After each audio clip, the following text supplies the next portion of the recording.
L'organisation par corps d'état ou catégorie de corps d'état peut se baser sur la liste suivante, par exemple les travaux préparatoires, la préparation de chantier, le terrassement, le gros œuvre, charpente, couverture, étanchéité, menuiserie, fermeture, protection solaire, cloison, isolation, plafond, revêtement et peinture, façade, plomberie sanitaire, chauffage, ventilation, électricité, courant fort et courant faible, ascenseur, VRD, aménagement paysager.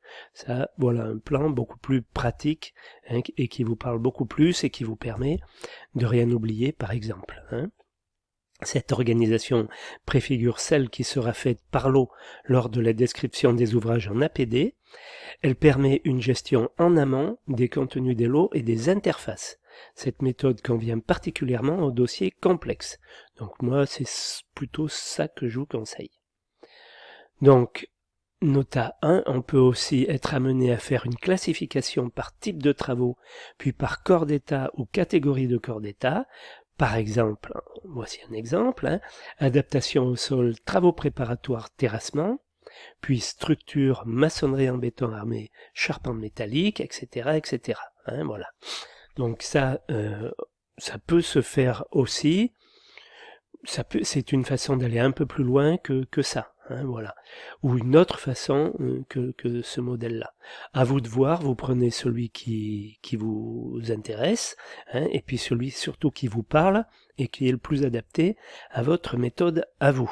Voilà. Après là-dedans, il y a peut-être des choses judicieuses, pourquoi pas. Il faut voir, ça va être en fonction du projet sur lequel vous allez être amené à travailler.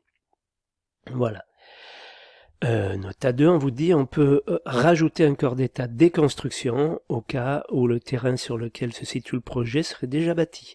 Ce corps d'état comprend si nécessaire le désamiantage et la dépollution. Très important, comme on parlait tout à l'heure dans la vidéo. Contenu de la notice descriptive sommaire. Alors que la notice de présentation à l'esquisse permet une présentation générale du projet qui se limite en particulier aux principes constructifs liés à la structure, la notice descriptive sommaire définit les types de matériaux et ou les procédés prévus pour les différents ouvrages. Les bureaux d'études interviennent pour valider les choix, sans pour autant aller jusqu'à établir des notes de calcul détaillées. Voilà, donc on se donne encore les moyens de pouvoir modifier des choses.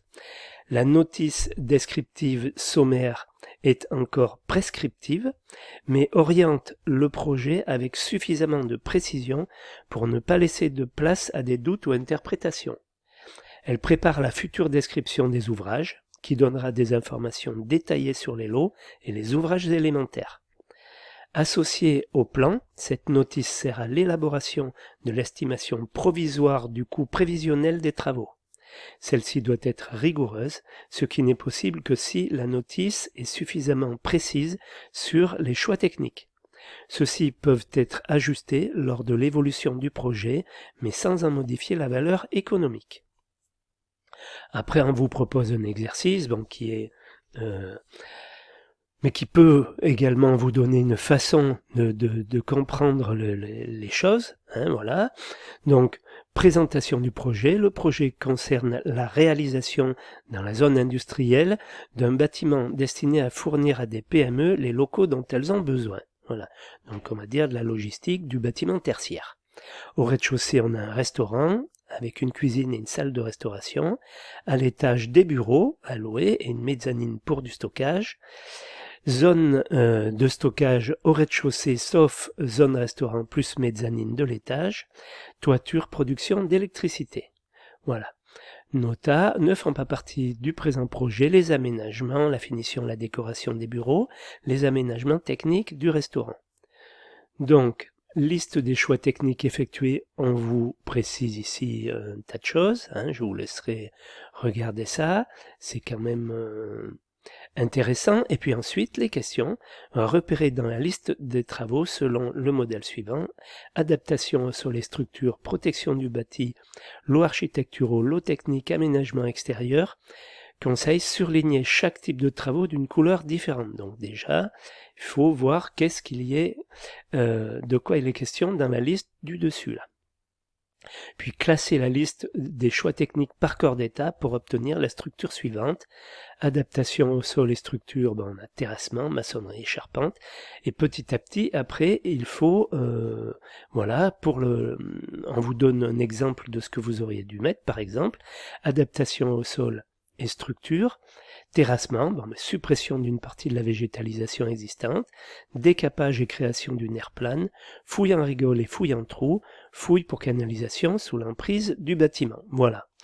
Donc ça, c'est ce que vous pouvez faire en phase d'avant-projet sommaire. Voilà, sur certains types de projets.